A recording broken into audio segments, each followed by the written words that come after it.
Cris, congratulations on the win, your first Bellator title defense. Talk to me about your performance. How did you think you did? No, I'm really happy. I work very hard, with my team, and I work in box. I work everything. I was mixed martial arts, and you work to maybe try the submission, my first submission, my career. And I'm very happy. Thank Cobrinha for being with me all the time too for work done. Were you surprised at how tough she was? She took a lot of shots from you, especially towards the end there, and hung in there for as long as she could. Yes, she is really tough, and I felt when I get it, broke her nose in the right hand, and she's very tough, and because this she deserved to fight for the title, and I'm very happy she's accepting did a great fight. And coming off of the pandemic layoff, you feel pretty good in there. You look pretty fresh, kind of a vintage Cyborg performance. I'm sorry, my fans, but I hear all my corners, every single thing, and it's very nice. No having a crowd and listen just my corners, very nice. For sure. And, talk to me about where you think you go from here. Before the fight, you said you were focused just on Arlene. So, you're hoping to defend it against someone else, do a boxing fight. What are you thinking right now? I've been working a lot of boxing with Virgil Ortiz, and it's my dream to do one boxing fight. If I can have the opportunity, Scott Cook can say maybe I can give one fight for me. And they just have to continue training, continue work. And if you're going to be MMA or boxing, I'm just going to be ready.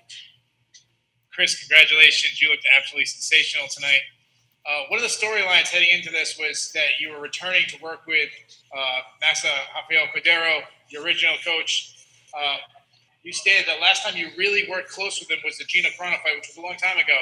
What improvements have you made since the Gina Carano fight until now? Work with Rafael Cordero coming back is so nice because so blessed because, okay, the COVID part makes it a lot of difficult for a lot of people, but I think about when have bad things happen, we need to see the both way. And the way it's close to my house. I live 1 mile from Kings MMA.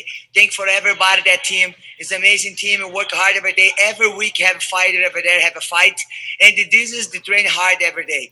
And back to training for him, he know me. He know me the first day I step in the gym.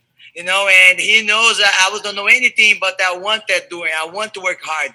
And he just look at me. He knows what I feel, what I think, and it's very nice to have the opportunity to work with him for this fight. Hopefully one day COVID will be all over. You'll be able to go back to South Africa. What's the plan? Are you going to do your camps in South Africa? Are you going to continue working with coach or a little bit of both? Maybe I can invite them to train the Kings MMA. They're going to like, I love Rich. I love everyone over there. I learned a lot from them. And maybe I come back to you. Over there, I go do missionary work at you. I don't just train over there, but I try to help the people in Uganda and another place.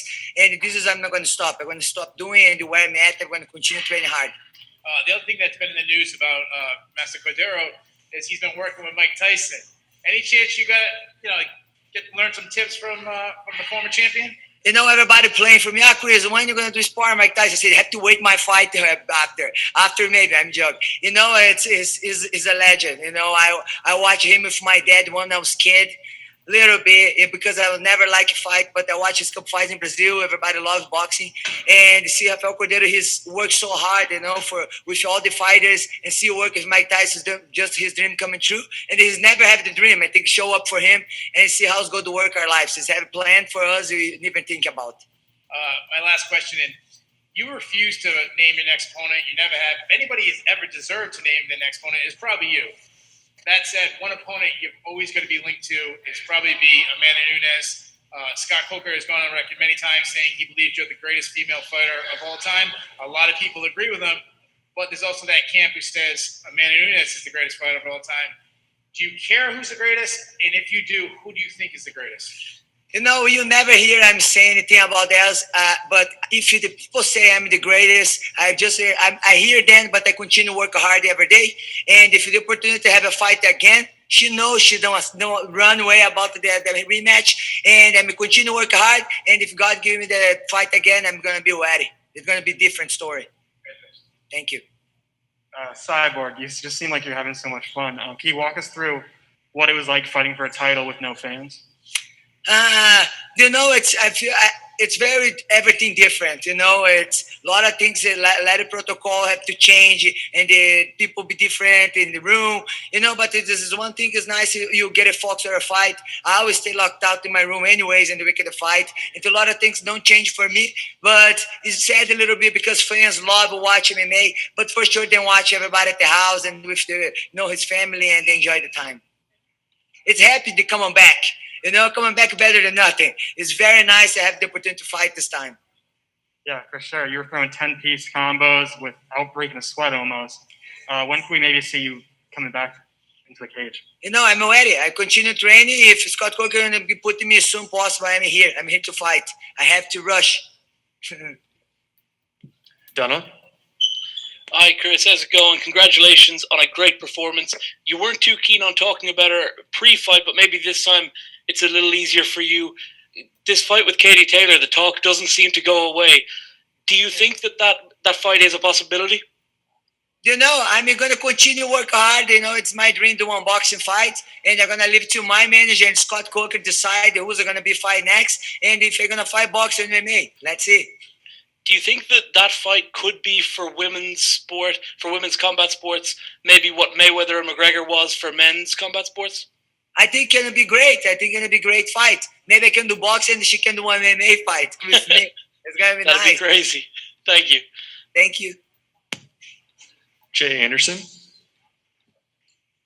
Thanks very much. And Cyborg, congratulations on the win tonight. Just a couple quick ones. First of all this talk about a boxing match, would you want to wait until fans could come back to do the boxing match? Because it might be your only chance. I have just to continue training, and for sure, it's to have fans. It's better for them. I love all my fans. It's nice when fight with them too.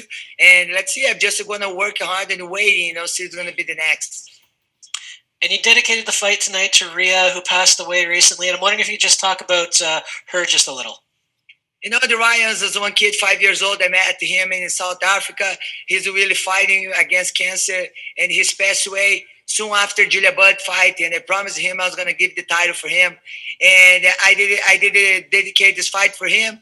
And it's not just for him, but everyone at the house, everywhere, fighting for their lives every day. I'm fighting 3 times a year, but then fight every day for their lives. And Ryan he's touched my heart so much, because even though he's passing so much tough time every day, he's always smile. He's always try to open the door for someone. He always make for you smile.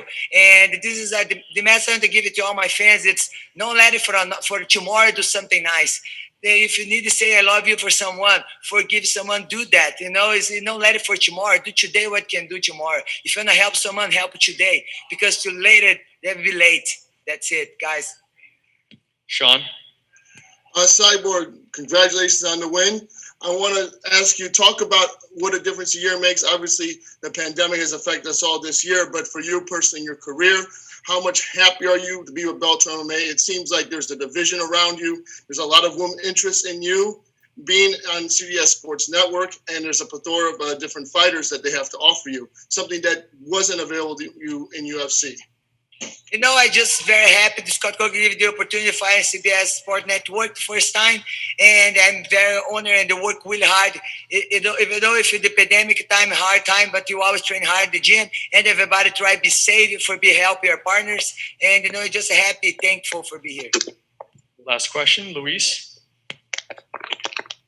You are a former Invicta champion, a former Strikeforce champion, a former UFC champion, now Bellator champion. You fought against Jorina Bars. We know you want a box match, but do you feel the legend of Cris Cyborg needs something else? You always have need something else. I always have to improve your game, improve learning, and the way to, change every fight and to be better every fight. Thanks, Cris. Congratulations. Thank you.